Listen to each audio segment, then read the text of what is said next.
Bonjour. Dans cette première vidéo, on va s'intéresser au contexte après Seconde Guerre mondiale. Et on va le voir, ce contexte est favorable à la décolonisation. Donc en un contexte international favorable à la décolonisation. S'il y a décolonisation, c'est bien que juste avant la Seconde Guerre mondiale, les empires coloniaux européens, donc principalement menés par la France et l'Angleterre, sont à leur apogée. Et après la Seconde Guerre mondiale, le contexte change.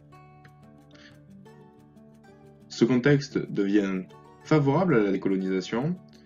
Dans le contexte de la guerre froide, les deux superpuissances, qui elles ne disposent pas d'empires coloniaux, s'opposent à la colonisation. L'ONU défend également le droit des peuples à disposer d'eux-mêmes, c'est-à-dire en fait de décider de leur avenir.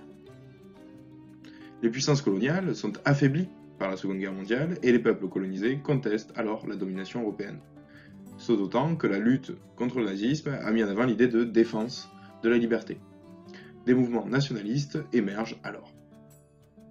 C'est pourquoi ces différents éléments font qu'il y a une pression pour la fin des empires coloniaux.